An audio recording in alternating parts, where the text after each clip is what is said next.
Yes. You're welcome to our channel, Married Grace Academy, and I'm glad to have you. I'm glad to have you here. We're here today talking about something very crucial and is a subject matter that would interest you. This will be holding bi-monthly, twice every month, every second Saturday and every last Saturday, which is the fourth Saturday of the month. So today we are talking about something very short, concise, and very important. It's a subject matter you don't want to miss, especially as we have started a new year. Many people are running the year without a focus. And if you do not have a plan, you do not have a focus for the year, you'll be surprised that the year has come and gone. I heard my colleagues saying at work that this January is really very fast, very fast, very fast. So what's the difference? It's still, but it might be fast because maybe their goals are being scored as they planned it for the year and things are moving on very well. But it can be the other way around. It's looking as, wow, this January is, when will it end? Because there's no money, there's no this, there's no that and all. This is also true for relationship. Many people go into relationship without a plan for their life. They do not have a plan for that relationship even. So they will start a journey that they never planned. They never in the stage where it's going to end. And at the end of the day, 2 weeks, 1 month, 2 months, 3 months, 6 months, I can't deal. I don't want to go again. I don't want to do. And then they just cut it off. Because before then, there was no plan. And if you do not plan to succeed, about this subject matter, very important today. We're talking about you setting relationship goals, important of you setting relationship goals and the benefits. So somebody might like, okay, so relationship, should I set a goal? Yes, you should. Because actually relationship in itself is two words combined together, relation and ship. And as you know what a ship is, a ship helps you to move from one place to the other. And when we now talk of relation, it means that you are in a journey or a journey with somebody or with people moving from one place to the other. So every relationship should take you to a destination. So I ask you, that relationship you are in, where is it going to head you? Where is it going to land? Where are you going to? What will you be doing in that relationship? I ask you. We'll get married, we'll have sex, we have children. After sex, after children, what next? And this is why you must answer this question very well. Why am I going into relationship? And this is what will help you to set your relationship goals. And in setting your relationship goals, you want to identify, create, and work towards the specific goals, measurable goals, achievable goals, realistic and time-bound goals. I'm not talking about ambiguous goals that is looking so ambiguous, you cannot really hold it. You don't even know when you have achieved it. No, your goals must be smart. As smart as they are, it means that your goals are specific, they are measurable, they are achievable, they are realistic, and then they are time-bound.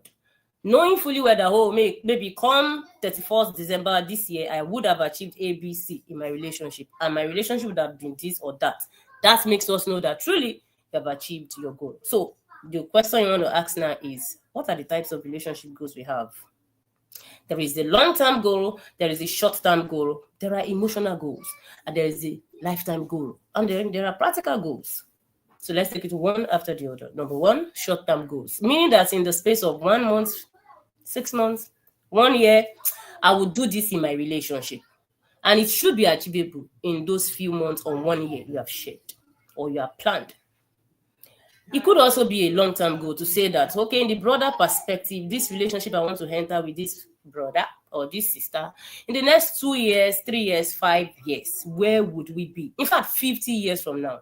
That's like saying preparing for your marriage in the future. It's a relationship. Marriage is a relationship. And that is to say that it's a long-term relationship. So what are those things that you're going to be doing there? That is what we call a long-term goal. Effort to be put into it, you have objectives for it, you have your goals spelled out and broken down into smallest bits so that you can achieve them bit by bit, so that it's not looking too ambiguous. Emotional goals. I mean, many people are married, but they are still lonely. Because being married does not mean that you will not still be lonely. It's a state of the heart. So objectives must be focused on your emotional growth. Many people think their joy or their happiness is dependent on their spouse. Newsflash, that's not true. You must be happy for yourself. What makes you joyous? What makes you live a fulfilled life? Keep driving those things even when you're married. But for you to think your husband or your wife will help you or make you be happy, you are just deceiving yourself. That's why you must keep on holding your joy. The other ones are what? Practical goals. Practical goals now includes your daily life goals, your finance goal, your career goals, logistics goals. And in fact, it has to be do with you creating your budget, your financial budget, and every other things that you need to do in achieving your practical goals. You don't do them, they don't happen. Many of us want to have our billions, want to have our zillion, there's anything like that. But you see, there's no practical goal to making you achieve it.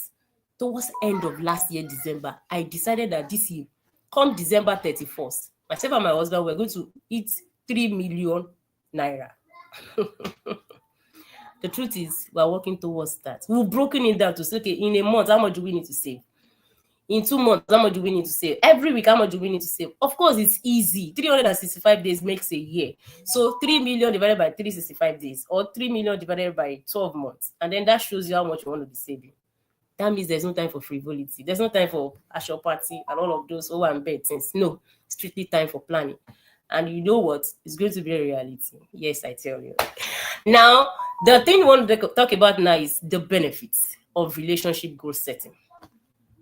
You must know that if something will not have a benefit, then there's no need doing it. It's like us wasting our resources and our time. But if it will have benefit, then we will do it because we know that we're going to benefit from it. So what then are the benefits of setting relationship goals? Number one, you will know where you are going to. Two blinds cannot lead themselves. So if you are both blind, then it means that you don't even know where you are going to. I hear the sister ask, Uncle, where are we going to? Uncle says, me say, I don't know. Then you rather stop. Because the brother that is leading you does not even know where he's going to. And sister, you won't be wise enough to go into a journey that you don't even know where the bro is leading you to. So this is why you must set a relationship goal. Setting a relationship goal will make you know where you are going to. Excuse me. And when you move towards it, as you're taking step by step, you'll be able to know that, oh, we're moving closer to it. I mean, when my husband came proposing to me, he said to me, he wants us to do kingdom. He wants me to join him in kingdom service. I said, what's that? Grammar. Break it down. I can do kingdom service with you without marrying you. Okay. And he said he wants me to marry him so that we then can do, okay, so now it's clear. I need to know where we're going to. Without knowing where we're going to, bro, sit in one place. A man must be bold enough to know where he's going to. And you are the one, as the lady saying, bro, sis, I know this guy loves me. He's shy. That's why I cannot say what he wants to say. If he's shy, then he's not shy to be a man over you. Sister, did you hear that one? Yes. If he's shy to say it, that he wants to marry you, or he's shy to say that this is what I see God saying I should do for him, and he's afraid of your face or he's shy of your face, then he's not bold enough to enter into that future. That's why you must help yourself and not follow him into that journey until he finds where he's going into. So benefit number 2 is that it will improve your intimacy.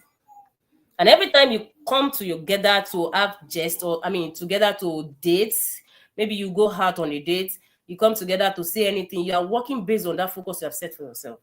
I mean, every time we had dates while we were cutting, we always will talk about the future we have for ourselves. We always will talk about the kind of destiny we see us having. We would always talk about the future. And so it's clear, we don't just come and be looking at ourselves head to toe. You're very fine. Of course, we do that, but that's not really the focus. So number 3, it will help you, it will enhance trust. You see, once trust is broken, it's so hard to build. But in the space of you, even before you even start that relationship, you have already made up your mind because you know where you're going into. And based on that, you have your core values that you're living by. And both of you are working based on that. You're building your home to be on those core values. And so you can trust yourself. But do not move on the route of what will make your spouse not to trust you. Because once it is broken, it's very hard to build up again. So when you build your relationship goals, it will enhance trust on both parties because it's a collaborative goal setting. It will promote mutual trust because you both rely on yourself to work together for a particular purpose. I mean, you have your strength. Your partner also has his strength. And so when you bring your strength together, your weaknesses will not be seen. And this is how it looks like. This is the man and this is the woman. So when both of them come together, they are not like this joining themselves. No, but they are like this. So you are seeing the face of the man in front, and then you are seeing the face of the woman at the back this way, right? So when they come together, you are seeing strength in front, you are seeing strength behind. So the weakness disappears when they work together. And that's why the scripture says, can two work together except they be agreed? So agreement must be based on where we are going into. And why we now know where we are going to, what am I bringing to the table? You, what are you bringing to the table? Based on my strength, based on your strength, we deploy as a team, because marriage is a teamwork. And as we do that, you see that, oh, we are achieving our goals. We are becoming who we want to be on daily basis. There will be challenges, that's the truth. But once challenges come, your heart is stable because you know that you are on the right course. You know where you are going into. And it shows that even the challenges is a sign that both of you are also on the right track. And when the challenges come, you both face it. Both face it and then you win. Because when one is cold, the other can keep him warm. And that's what the scripture says. Relationship goal setting is very, very paramount to achieving your goal. Excuse me. I heard a story of a young lady came to tell me, I said, ma'am, I have a friend I introduced to another male friend, and then they started relationship. 6 months down the line, the lady is pregnant. The guy is not interested in being a father yet. The lady too is not also interested in being a mother, yet she is pregnant. Both of them are working. What should I do? I said, tell your friend to meet me, because it's not your matter, right? The truth is, one of the things why they have found themselves where they found themselves is that they never planned for what happened. And if you do not plan to succeed, you plan to fail. That is why before a relationship kickstarts, there needs to be a plan. The plan we're talking about here now is the goal for that relation. Why are we marrying? Or why should you marry me? Why not any other person? And so if you decide to marry me, what benefit do you think I'll be bringing to the table that any other lady cannot bring or any other guy cannot bring, so that the destiny can be a reality? These hard questions must be asked. You don't shy away from it. Many people have shied away from it while they were single. Now that they are married, their eyes are open. Unfortunately, they cannot come out again, because when you get married, the door is locked. Till death do you part. So you must open your eyes wide. Another benefit of goal setting is that it brings about personal growth. Coming together as husband and wife. While we were courting, I saw some weaknesses in my husband. He saw some in me too. But I made up my mind that I was going to help his weaknesses. And he too did the same. The truth is, we are not where we used to be, because I have taken time to work on some of those weaknesses. And when I look back now, I'm like, wow, this can really be a job in progress or a work in progress. And truly, the work is showing. I mean, a friend of mine who knew my husband then said, this your husband to be. He's a good man, but I mean, it will take him a long time, maybe like 5-10 years before some things will go off. When she said that, I felt like, I think I know what you're saying. And I have seen those things too. The truth is, God will not give you a perfect man. Neither will he give you a perfect woman, because none of us is perfect. Both of us have our weaknesses. And what you must make up your mind that as I come into your life, I am going to help your weakness, and you are going to also help my weakness. And so when we come together, our weaknesses are not seen, but our strength is made perfect, even in our weaknesses. And so it's possible when we do that as a team. But when you want to show yourself as the man, always or as the woman, it will always tilt towards one side. But both of you must show yourself as we are one. For whoever God has joined together, let nothing, money, people, position, platforms, anything, none must put us under. Not even in-laws, not friends, not even work. Nothing must put us under. You must work as a team, as one entity. Another benefit is that it helps you to be accountable. If anything striking comes to your heart based on what you're learning, you can just drop it in the chat box, and you can send your questions too. Accountability is another reason for setting goals. I mean, if your goals are not written, it means they don't exist. And once they are written, it shows that You know what to be accountable for. We said we were going to do this one. We said we were going to do that one when we were coming together. How come is it that we have not started? How come is it that we have done half and then we left the remaining half? So you'll be accountable to yourself. And you pinch yourself when you're even going wrong. That's one of the benefits of setting relationship goals. Another one is renewed commitment.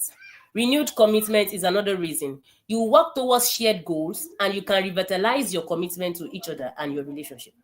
Because when it is one thing to set goals, it's another thing for you to also see how you are tracking on that goal. And maybe when you see that, oh, you're not doing well, you want to readjust your goals. It's very, very valid. But you don't keep adjusting your goals every now and then. It shows that you never even sat down well enough to do the goals. But I mean on yearly basis, you could want to choose your anniversary period to review your marriage plan or your relationship goals. Or if you are not yet married, you want to choose the birth date of either of you to say, okay, we'll review this, every that. And that's if your courtship is not going to take too long. But if it's just few months, few years courtship, it might not really work for you. So decide on what works for you and decide to set your relationship goal. Another benefit is that it helps you to be able to manage conflicts. You'll be able to resolve conflicts. There's no authentic relationship that doesn't have conflict. I mean, even in heaven, there was conflict. Yes, there was conflict. The devil decided to raise uproar against God and said, no, God cannot be the only one there. Then God managed it well enough. And he proved that he was God. So in your own home to envisage for it, there will be conflict. But when they come, will you scatter? Will you say, no, I can't do it. He's been doing that. I want to go. I'm not even listening to anybody again.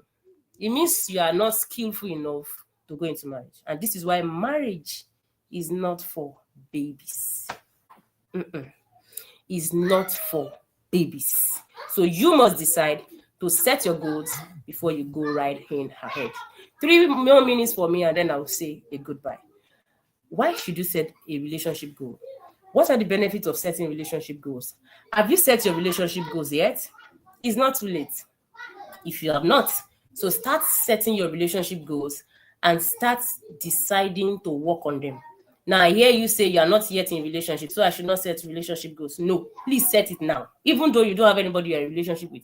I set my goals as a single lady. This is what I want. I'll be doing this. I'll be doing that. In courtship, we'll be doing this. This is not allowed. That is not allowed. I had it. I mean, I saw it some few months back, and I was showing my mates who were around to see, what day did you see this? They saw the dates. I said, so that you know that it's not like I just wrote it. The truth is, once those things are there, when the man now comes or the lady comes, they're already coming into a prepared place. But you are where you are because you're too lazy for yourself. So you are waiting for a man to bring relationship goals. Meanwhile, you can also have goals for yourself. And then the two of you come to the table and share. And then the future becomes blossoming. I know your relationship can thrive and blossom, but you must be ready to work it out. And I'm rooting for you because your relationship will get better and better and better by the day. God bless you for joining me today. If I yet to subscribe to this channel, please hit the subscribe button, Mary Grace Academy. Share this with everyone within your niche so that we can reach a wider range. And then I see you in the next 2 weeks. Thank you for coming and bye for now. Bye.